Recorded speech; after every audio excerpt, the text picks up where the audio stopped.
But what you also need to do is fish need a particular water quality, and so you have to attach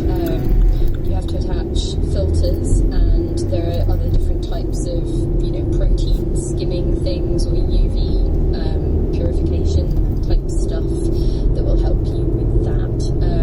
And there's also a temperature requirement for the fish. So if they are from cold regions like the Atlantic pollock, then that will need a chiller attached to the aquarium as well, or to the tank rather. And if they are tropical fish, you'll need to add heaters, and there's different permutations of that kind of thing.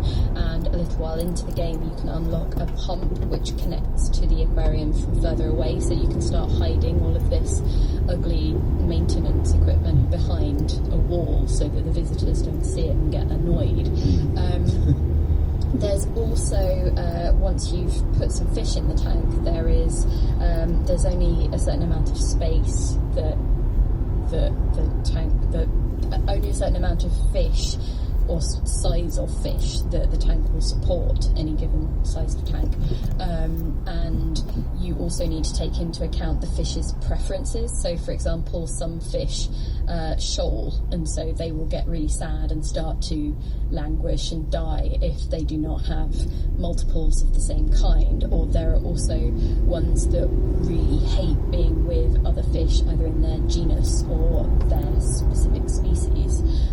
So you have to sort of start layering in all of this give and take, and if this thing is in the same tank as this, it might eat it, or there's stuff that will eat things that are a particular size or below, and so I've got around that by growing some of them in a separate tank and then putting them in and using the original tank for something else, which has been quite interesting, fish reorganisation tasks.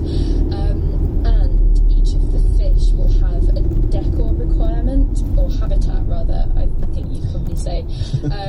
So you need to put in plants if they like being around plants, but you might also need to put in rocks or a little cave for them to hide in if they need that, or they might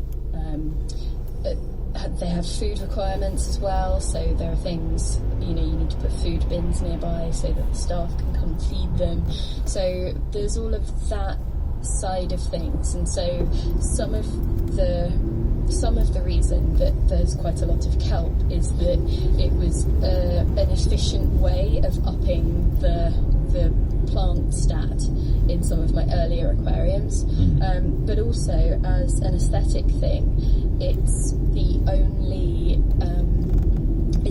bit of plant life that you get access to early on that is tall, right. And so it introduces a bit of visual variety, I thought. So when I've got a lot of jellyfish in one of the rounded tanks, which is really cool, it was nice to have a lot of kelp in there with them, because you could actually see it if you looked at the tank in first person view, and so it wasn't just these jellyfish sort of hovering in quite a blank background. It introduced some of that, which is quite nice. In first person view, is there a ceiling? So it's basically... How is this ambiguous? I'm trying to remember, because I did look up at one point.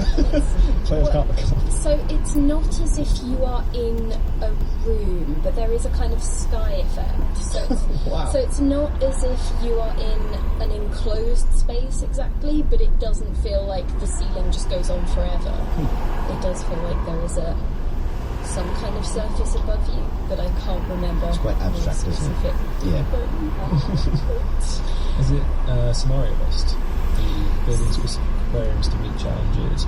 There's a campaign, and there's also the sandboxy stuff. The campaign is more about, so the first few levels just really are about teaching you the basics of things, and then later levels you get access to, for example, there's one level where it withholds a lot of the purchasing of fish like you would normally do, and so what you have to do is wait until sellers approach you, and you have to meet particular requirements or have a certain amount of money to